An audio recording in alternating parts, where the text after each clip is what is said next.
Hello students. तो आज की वीडियो में हम बात करने जा रहे हैं डिस्टेंस और डिस्प्लेसमेंट के बारे में।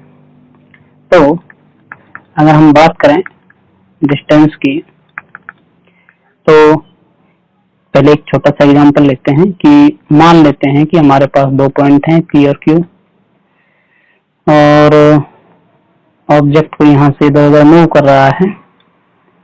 तो इसको मैं पहले ही बता चुका हूँ कि जो डिस्टेंस होती है वो एक्चुअल लेंथ होती है इस पाथ की। ठीक है, तो मतलब जो हमारे ये रेड कर्व है इसकी जो टोटल लेंथ होगी वो हो जाएगी हमारी डिस्टेंस। इसके बाद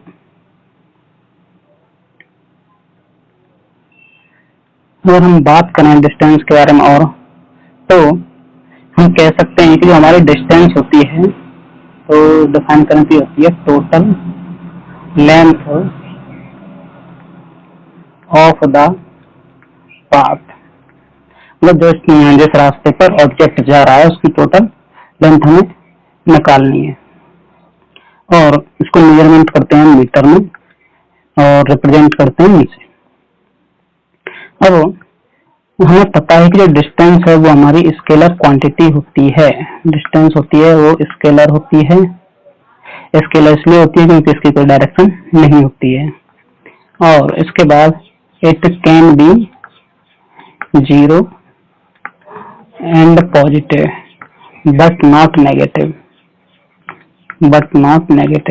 तो इसका मतलब ये है कि अगर कोई ऑब्जेक्ट है तो जो डिस्टेंस है वो हमारी जीरो हो सकती है, पॉजिटिव हो सकती है, लेकिन नेगेटिव कभी भी नहीं होगी। एग्जांपल लेके अगर देखें तो कि मान लो कि हमारा पॉइंट है और पॉइंट को नाम दिया हमने ए। अगर हमारा ऑब्जेक्ट रेस्ट पर है तो ऑब्जेक्ट जब रेस्ट पर रहेगा तो सीधी सी बात है कि मूव नहीं करेगा, तो डिस्टेंस भी कवर नहीं करेगा। तो इन दैट केस जो हमारी डिस्टेंस है वो हमारी जीरो हो जाएगी। लेकिन अगर कोई भी दो पॉइंट दिए गए हैं ए और बी, इनके बीच में अगर ऑब्जेक्ट मूव करता है तो जो डिस्टेंस है हमारी उसकी कुछ फाइनाइट वैल्यू होगी, और जो फाइनाइट वैल्यू वो हमारी पॉजिटिव होगी। इसीलिए हम कहते हैं कि जो डिस्टेंस हमारी पॉजिटिव होगी। लेकिन हमें डिस्टेंस वेक्टर क्वांटिटी नहीं होती है, क्योंकि नेगेटिव कभी होती नहीं है, कुछ ना कुछ उसकी वैल्यू होती है। तो ये हमारी नेगेटिव वैल्यू नहीं होती है। नेक्स्ट बात करते हैं हम डिस्प्लेसमेंट के बारे में। डिस्प्लेसमेंट तो जैसा कि हमने पहले देखा है कि जैसे हम जो हमारे पॉइंट P और Q हैं, ये पॉइंट हो गया, P हो गया, Q हो गया, ऑब्जेक्ट हमारे इस तरीके से कुछ मूव कर रहा है, P से Q तक पहुंच जाता है। तो अगर हम डिफाइन करें डिस्प्लेसमेंट को तो ये होती है हमारी शॉर्टेस्ट डिस्टेंस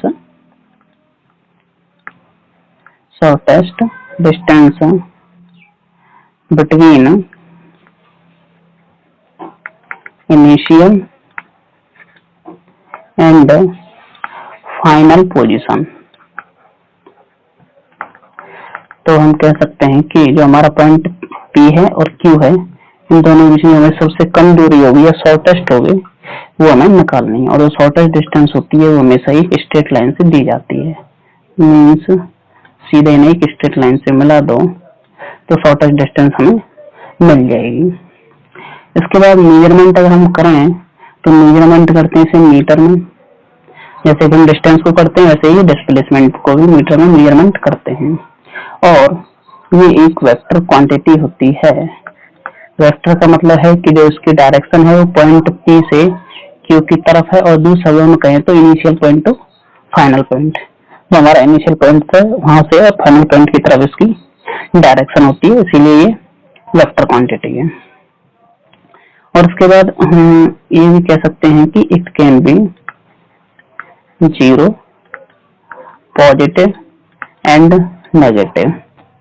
तो इसका क्या मतलब है? इसका मतलब ये है कि अगर मान लो कि अगर ऑब्जेक्ट किसी क्लोज्ड पाथ पर मूव कर रहा है, कि हमारे पास ये आर्बिट्रेरी पाथ है और ये क्लोज है, और हम दूसरे शब्दों में कह सकते हैं कि जहां से ऑब्जेक्ट स्टार्ट होता है वहीं पर फाइनली आके वो रुक जाता है, तो उस केस में जो उसका डिस्प्लेसमेंट है वो हमारा जीरो हो जाएगा।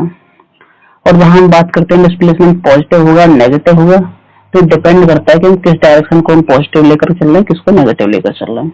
जैसे कि हमारे ये वाई एक्सिस हो गया और ये हमारा एक्स एक्सिस हो गया और यहाँ पे होता है ओरिजिन ओ।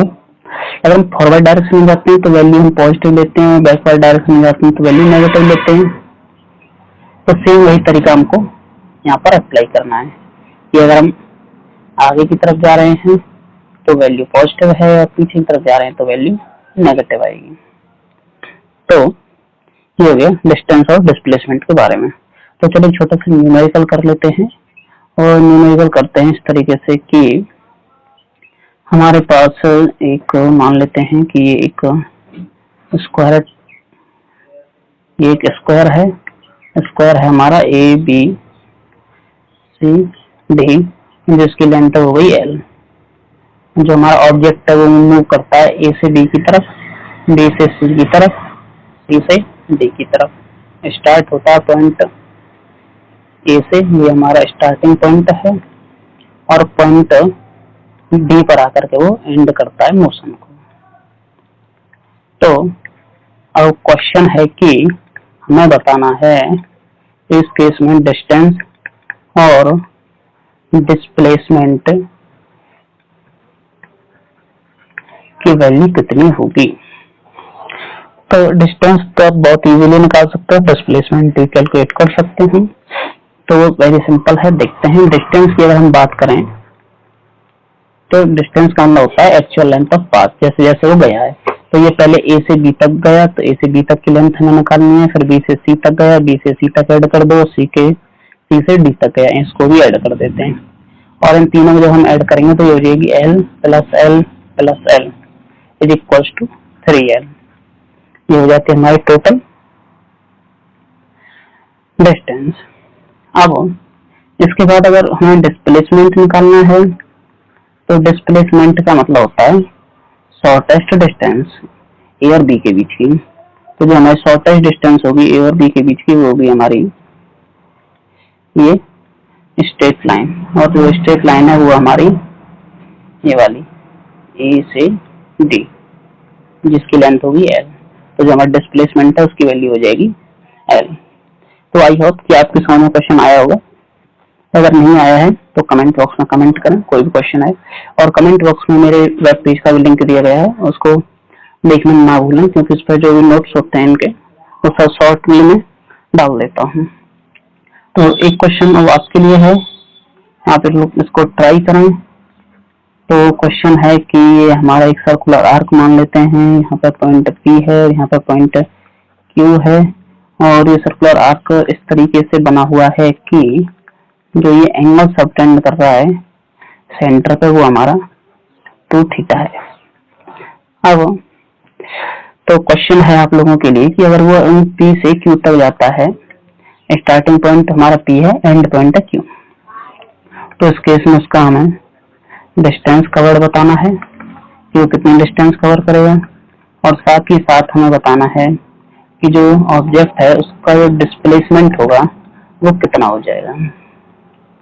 तो ये क्वेश्चन है, आप इजीली इसे कर सकते हैं। अगर नहीं होता है तो इसका सॉल्यूशन मैं अपने वेब पेज पर डाल दूंगा, वहां से आप इसे देख सकते हैं।